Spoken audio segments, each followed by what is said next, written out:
Ladies and gentlemen, the following episode is scheduled for one fall. Coming down the aisle are your hosts of In The Kliq, Baby Huey and Ryan Tronic. What's up, everybody? Baby Huey here, back at it for a very special episode of In The Kliq. And on the line right now is one of my favorite wrestlers, known for his many wrestling names, from John Morrison in WWE to Johnny Mundo, Johnny Impact, Johnny Elite. But now in MLW, he's going by his real name. It's my buddy, John Hennigan. How's it going, John? It's great, man. It's been a long time. Thanks for having me once again. We're here to talk about MLW. We're on REELZ, which is a network. MLW Underground airs Tuesday night, 7 p.m. Pacific time on REELZ. And you probably already know that, but if you do listen to this and you didn't, now you do. Yeah, man. No, it's super exciting for MLW. Yeah, last week was like the premiere week for MLW Major League Wrestling. So, yeah, I caught the first 2 episodes of Underground Wrestling, as you said, Tuesday nights, 10 p.m. Eastern, 7 p.m. Pacific on REELZ. And I love MLW, been a fan for many years. And however, I did notice, you are going by your real name, John Hennigan, instead of Johnny, followed by, whatever name promotion you're working with at the time. So just curious, how come you're going by your real name? You know what? I talked to Court Bauer about that, and we almost went with Johnny Fusion, but then when MLW switched to MLW Underground from MLW Fusion and the switch up on REELZ, we just decided to, you know what, let's just go John Hennigan in case there's any other switches. And also, this is the first time I've gone by my real name in the wrestling industry since Tough Enough when I first started. Yeah, man. No, it's pretty crazy. Just, you've had an amazing, great career. So, yeah, it's just kind of a trip to, hear and you go by, and even like recent interviews I saw that, yeah, you're going by your real name. But, it's cool. It's different. And, you're always great at kind of reinventing yourself wherever promotion you end up in. But speaking of MLW, I know this is your second time with the company. So how'd you end up back with MLW? So like my favorite wrestler in the world was working for MLW, and she put me in touch with the Court.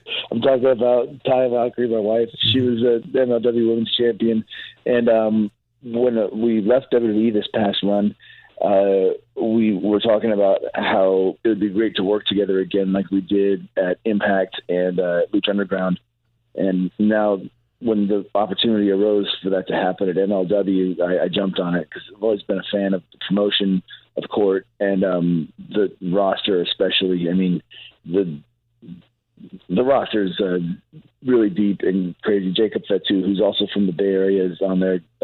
Juicy, Davey Richards, Willie Mack, Billy Starks, Taya, Leo Rush, Harry Smith, Lindsay Dorado, Sam Adonis, Cesar Duran. There's so many people that I've got history with, and so many people that I've been a fan of that have actually, like guys like Leo Rush, wanted to be able to get in the ring with, and now the opportunity is here with MLW. Yeah, man. No, I'm super excited. Like, as you just mentioned, Jacob Fatu, Juicy Finau, my boys here in the Bay Area. When I don't see them on MLW, I see them plenty of times wrestle on the indie scene here in the Bay Area. So it's just so cool to, between you and them, and just like you said, this stacked roster, it's just so much fun to watch. And, just curious, listen, we know here we are in 2023, there's a lot of pro wrestling out there, every week, every day in the week, there's something going on. So from your perspective, what makes MLW so special? And for anyone who, may be new to the product, why they need to tune in to MLW on a weekly basis now? I'll put it this way. If you're a wrestling fan, you've definitely seen WWE. You've heard of AEW. You've probably seen both of those. Mm-hmm. If you're a cheeseburger fan, you've heard of McDonald's. McDonald's definitely makes the most cheeseburgers, but they might not make the best ones.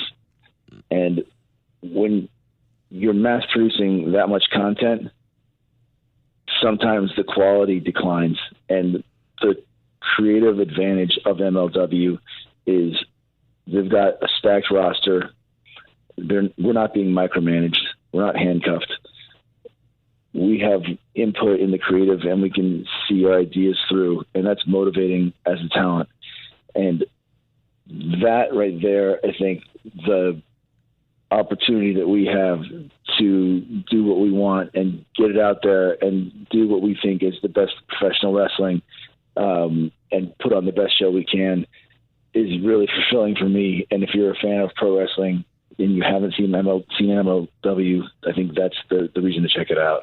Yeah, no, I totally agree. I remember, what was it? A couple years ago, I talked to the Von Erichs, and I mentioned to them, at the time, MLW kind of stood out to me, kind of like how ECW was in the 90s. They were like that third brand that was kind of on the up, like this hidden treasure. As a kid, for me as a teenager in the 90s, that like really stood out to me. And I think the same thing from MLW. There's a lot of aspects there to tune in for, and there's a lot of just great wrestlers, veterans, big name stars, but also upcoming stars.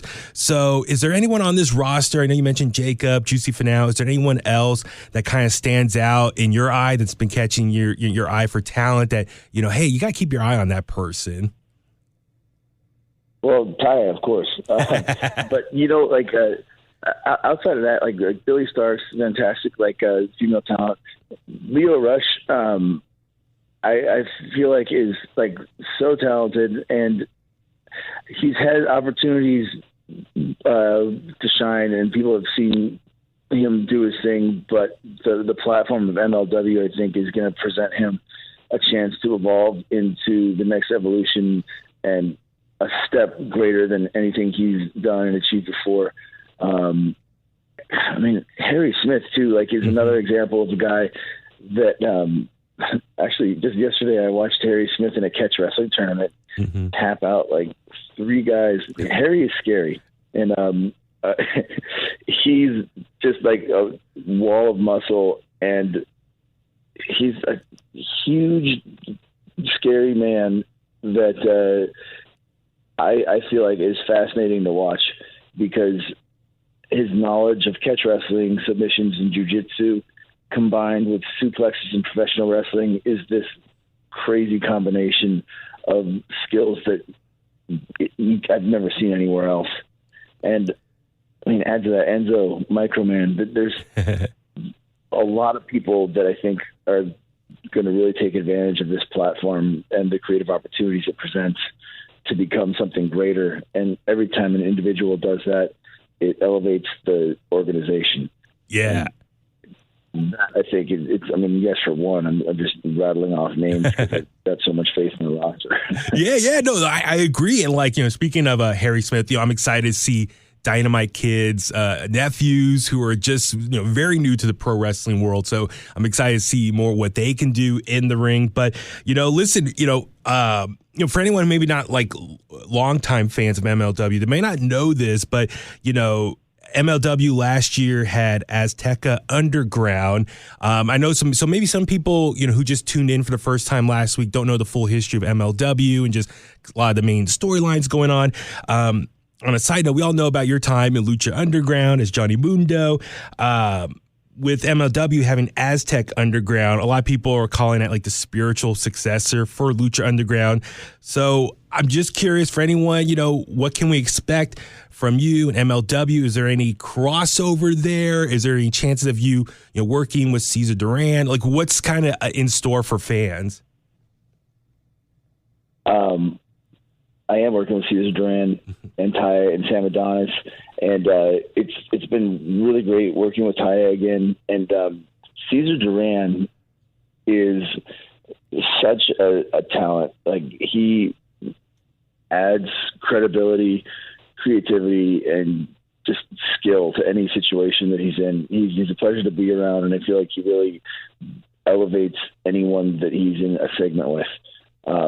He takes the art of professional wrestling very seriously. If you don't know what I'm talking about, he was Dario Cueto in Lucha Underground. He's Cesar Duran now at MLW. At my bachelor party, we called him Luis because that's his shoot name. He's like the best dude ever. You gotta, if you don't know who I am, check it out, because he's like a modern day throwback to everything that was great about a manager in the 80s. Mm-hmm. And I think he's evolved that into like a next level, because he's a very serious actor, and he's blending pro wrestling and his ability at acting together. And the only place to see it is MLW. Yeah, no, like I said, I'm super excited to see that you're working with him and have this new faction going. So yeah, I encourage everyone to tune in to MLW Underground Wrestling Tuesday nights on REELZ to see this play out. But I do want to touch on something you're doing outside of pro wrestling. You got a boxing career going. I know it's coming up in April? You got a match at Creator Clash 2, April 15th. You're taking on Harley Morenstein. So how'd you fall into the whole boxing world? Yeah, where we got a lot to catch up on. I know. So I was at Creator Clash 1, and I'm good friends with Nathan Barnett, who's known as Dad on YouTube. I was in his corner for the opening bout of Creator Clash 1. Dad recorded the fastest knockout in YouTube history. And the whole event was a huge success. They sold out the Yingling Center. It's run by iDubbbz, a.k.a. Ian, and his wife Anissa, putting this together. And the buy rate for the first one did extremely well. Proceeds going to benefit Alzheimer's and other charities. And they hit me up about wanting to fight maybe in Creator Clash 2. And I said I would love to. And we were trying to find opponents. And when they suggested Harley, I said no at first, because he was the only other YouTuber that I considered a friend aside from Dad. And then they told me, they asked Harley about fighting me, and he said, sure. And then I was like, what? All right, well, if he said he'd fight me, then I guess I'll fight him, I guess. And then when I thought about it, I was like, pro wrestling is really just, that's what it is. I don't hit anyone harder in pro wrestling than I hit my friends. And the only difference is I'm just going to try to punch Harley until he can't stand up. And he's going to try to do the same thing to me. And it's exciting. Like, it's a whole new skill set and something that I've been working on. And people dedicate lifetimes to studying the sweet science. And me having like this focused boot camp for a few months leading up to the fight has been really fun and interesting. Yeah. No, dude, like, my brother's a big boxing fan, so I love you said sweet science right there. So I love that you're taking this very seriously. That's so awesome. Listen, I know we're running out of time. I do want to touch on real quick. So, for people here in the Bay Area, remember, God, was it 5-6 years ago? I hosted your movie premiere, Boone the Bounty Hunter, here in San Francisco. I know you're getting back into your acting. I saw on your Twitter, which I encourage everyone to follow you. You're releasing a short movie called The Iron Sheik Massacre. I watched the trailer last night. I'll share the link to that. Oh my God, this thing is amazing. I mean, please tell me about this new short movie you're working on with your wife. I'm glad you brought that up, because we're maybe at some point going to have to do another screening. Okay. In San Francisco. It's just like The Iron Sheik Massacre it's a short, but it's a 24-minute short. The Iron Sheik does the voice of basically an action figure that becomes sentient after getting struck by lightning during a webisode in which a bunch of pro wrestlers, including myself, Ty Valkyrie, PJ Black, Karrion Kross, Super Panda, and Holly Meowie, are making fun of old school wrestlers for being slow and clumsy and things like that. Well, this extra large action figure wakes up kind of like Chucky from Child's Play and murders everybody for being disrespectful. This was a really large undertaking. It took a lot of time and effort to do this, to have the custom puppet made, to get Khosrow Vaziri, aka the Iron Sheik, to do the voice of the action figure, to finish the VFX. And it was originally done as a proof of concept, but it came out so well that I decided to push to finish it professionally and release it. It's won 3 film festivals so far. its next film festival that it's playing, and it's the Golden State Film Festival on February 27th in Los Angeles. Nice. And at some point this year, it'll be released. I'm not sure exactly where, but streaming platforms, probably like transactional video on demand type stuff. Okay. And hopefully that turns into unlocking basically the ability to turn this into a feature film. Awesome. Well, listen, any help you need, you can call on me, and I'm down to help out any way I can. Listen, I know we're running out of time, so yeah. I know. This is exactly the kind. You'll totally appreciate this, because if you're a horror fan and a wrestling fan, there's like a ton of Easter eggs and like inside information that you'll totally dig. This is right up your alley. Okay, awesome. Listen, I can't wait to see the whole thing. So, listen, I know we're running out of time right now. So I do encourage everyone to watch MLW Underground Wrestling every Tuesday night, 10 p.m. Eastern, 7 p.m. Pacific on REELZ. Follow John on social media, Twitter, Instagram. I'll link everything over at 1077thebone.com. And for your fans here in the Bay Area and Northern California, I do want to shout out, you do have a chance to go meet John in a couple weeks at StocktonCon. That's going to be February 25th. And 26th at the Stockton Arena. John, I'm going to try to get out there so we can catch up in person. So for tickets and more info for that, just go to StocktonCon.com. And yeah, man, looking forward to seeing you out in Stockton in a couple weeks. That'd be great if you could make it. Yeah, I'm looking forward to StocktonCon. Looking forward to meeting everyone out there. And if you can, awesome. If you can't make it, check out MLW. Watch me beat up Harley from Epic Mealtime on April 15th. Hopefully not the opposite. And keep your eye open for more information about the Iron Sheik Massacre. Awesome. Well, listen, like I said, anytime you need anything, hit me up. A quick side note, I feel like I see your brother-in-law at random places all over San Francisco all the time. I love your brother-in-law. He's crazy. He's such a good, fun guy. And he's such a personality. I know. He's the man. No, but seriously, I'll go be at a concert. Yeah, I'll see him at a concert, or I'll see him at a sporting event, and we're like, dude, and like we see each other from across the room, run up and hug each other. He's like such a good person. So I hope, you get some time when you're in Northern California, a couple weeks to see them as well. But no, thank you again for everything. And I'll see you in a couple weeks, okay? I'll tell him you said hey, and I'll see you in a couple weeks. Awesome. Thank you, John, for everything. I'll talk to you soon. All right. Take care. Bye-bye. There you have it. Thank you again to John Hennigan for being on this show. Remember to watch MLW Underground Wrestling every Tuesday night at 10 p.m. Eastern, 7 p.m. Pacific on REELZ. For more info, go to MLW.com. You can follow John Hennigan on Facebook at John Morrison Mundo, Twitter at TheRealMorrison, and Instagram at John Hennigan.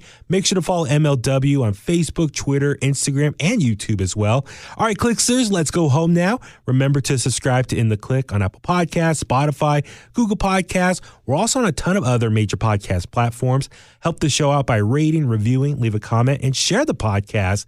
Subscribe to In The Kliq's YouTube page, watch the videos, hit the like button, and leave a comment. Please follow In The Kliq on Facebook, Twitter, and Instagram. Just search for @InTheKliq. Email us at inthekliq@gmail.com. Once again, thank you for tuning in and for all the support. And that's the bottom line, because Huey said so.